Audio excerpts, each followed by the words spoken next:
பழமையான பூம்புகார் நகரத்தில் கோவலன் மற்றும் கண்ணகி அமைதியாக வாழ்ந்து வந்தனர். ஆனால் ஒரு நாள் கோவலன் ஒரு பெரிய அரங்கில் நடக்கும் நடன நிகழ்ச்சிக்கு செல்கிறார். அங்கே அழகும் கலையும் கலந்த நடன கலைஞர் மாதவி ஆடுகிறாள். அவளது நடனம், அவளது அசைவுகள் கோவலனின் மனதை முழுவதும் கவர்கின்றன.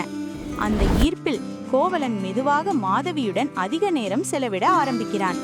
அவளது கலை மீது மயங்கி தனது செல்வத்தை எல்லாம் அவளுக்காக செலவழிக்கிறான். வீடு, பொருள், நகை எல்லாம் ஒன்றாக மறைந்து விடுகிறது.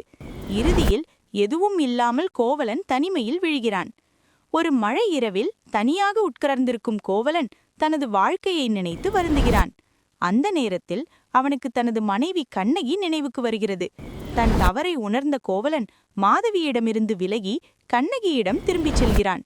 கண்ணகி அவனை குற்றம் சொல்லாமல் அமைதியாக மன்னித்து புதிய வாழ்க்கையை தொடங்க தயாராகிறாள். இருவரும் புதிய ஆரம்பத்திற்காக மதுரை நகரத்திற்கு பயணம் செய்கிறார்கள்.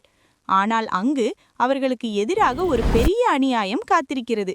கோவலன் ஒரு சிலம்பை விற்க முயற்சிக்கும் போது அவனை தவறாக திருடன் என்று குற்றம் சாட்டுகின்றனர். விசாரணை இல்லாமல் அரசன் ஆணையால் கோவலன் கொல்லப்படுகிறான். இந்த செய்தி கண்ணகியிடம் வந்ததும் அவளது மனம் உடைந்து கோபமாக மாறுகிறது. அவள் நேராக அரண்மனைக்கு சென்று அரசன் முன் நிற்கிறாள். தனது சிலம்பை உடைத்து அதிலிருந்து விழும் முத்துக்களை காட்டி உண்மையை நிரூபிக்கிறாள். அப்போதுதான் அரசன் தனது பெரிய தவறை உணர்கிறான். ஆனால் அது மிகவும் தாமதமாகிவிட்டது. தனது கணவரின் அநியாய மரணத்தால் எரியும் கண்ணகி கோபத்தில் நகரத்தை சபிக்கிறாள். அவளது வார்த்தைகளால் மதுரை நகரம் முழுவதும் தீயில் மூழ்குகிறது. வானம் சிவப்பாக மாறுகிறது. மக்கள் அச்சத்தில் ஓடுகிறார்கள். இறுதியில் கண்ணகி தனது கோபத்தை தாண்டி அமைதியாக மாறுகிறாள். அவள் மனிதராக இல்லாமல் நீதிக்காக போராடிய ஒரு தெய்வீக சக்தியாக உயர்கிறாள்.